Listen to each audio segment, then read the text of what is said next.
দিয়েছে একটা অমানুষ হয়ে রূপনারায়ণ। আপনি আমাকে ডেকে পাঠিয়েছেন? হ্যাঁ, লোকের মুখে সব কি শুনছি? কি শুনছেন বলুন? তুমি নাকি শুভঙ্কর চাটুর্যের সংসার চালাও। মিথ্যা কথা।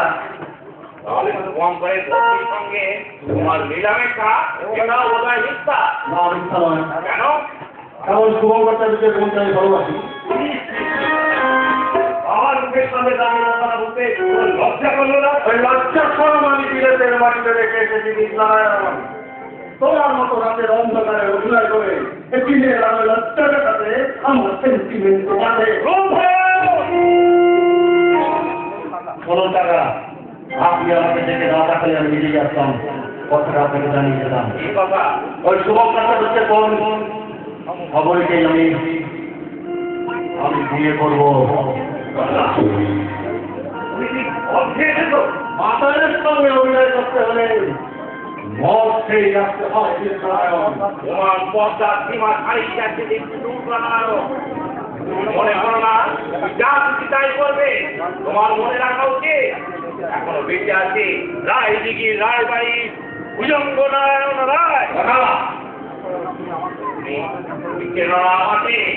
যার নামার অতীত ইতিহাস, যার নামে গোটা হয় দিদি এখন ভক্তার করে খাবে, যার ওপর নির্ভর করে রায়দিঘির উত্থান দখল।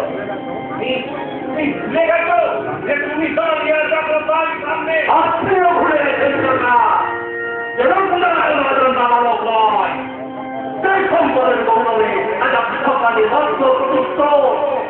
মনে রাখবেন সেই সম্পদের অর্থে অংশ আমার স্বাধীনতা মানুষের জন্মগত অধিকার থাকা।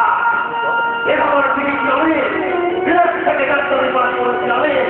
আমার মত আপনি আমার ব্যক্তি স্বাধীনতার হস্তক্ষেপ করবেন না। তাহলে সেই ঘুটে করুনের মেয়েই হবে রাজবংশের বউ। হ্যাঁ হ্যাঁ, হবে হবে হবে। ভুলে যাচ্ছ কেন? এই রায়বাড়ির মেয়েরাও কাশ্মীর মাঠে গোবর ছিল তো। তাহলে তাহলে বড় রুম নাও রায়বাড়ি একটা পয়সাও তোমায় আমি দেব না। কাকা, তোমার সর্বগত পিতা বুঝলে কত উল্লেখ আছে।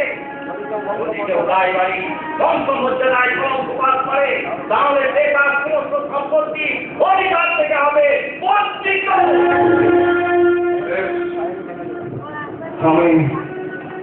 আমি তাই মেনে নিলাম। তাই না তার একটি পয়সা। তবু সেই গরিবের মেয়েকে তুমি বুঝতে পারবে না, তাই না, পারবো না। তোমার জন্য আমি উচ্চশিক্ষিতা মেয়ে নিয়ে আসবো বাবা। ভালোবাসা শিক্ষা বিশ্বাস করে না কাকা। আমাদের সত্যি তুমি তোমার শিক্ষার সম্বন্ধ অনেক আমি তোমার এখন বাবা তাই হবে তাই হবে। আমি নিজে গিয়ে কবরে গিয়ে এইভাবে কবর করে রাখবো। হ্যাঁ, এতক্ষণ আমি তোমাকে শিক্ষা করছিলাম। আপনি হ্যাঁ, শোনো আগের কথা বলি। মুম্বাই থেকে আজকে কালকে তোমাকে সকালে বিমানযোগে মুম্বাই যেতে হবে। আমি বলি দাদা, কাকা আপনাকে একটা কথা বলতে চাই। বলো বলো বাবা। ওই মিস্টার কোথার লোকটা কিন্তু ভালো না কাকা। আমি জানি রূপনারায়ণ আপনার কথা ঠিক বুঝতে পারে না, তাই পারবো না কোনদিন। কারণ ভুজঙ্গনারায়ণ রায় যাকে তাকে সহজ কথা বলে না। কাকা কাকা আপনার উচিত ওই মিস্টার ঘোষালকে এক্ষুনি পদচ্যুত করা। ভবিষ্যতে দেখবেন তার শয়তান চাপড়ে টুকরো টুকরো করে ভেঙে পড়ছে। প্রাণের মানুষের রক্ত দিয়ে না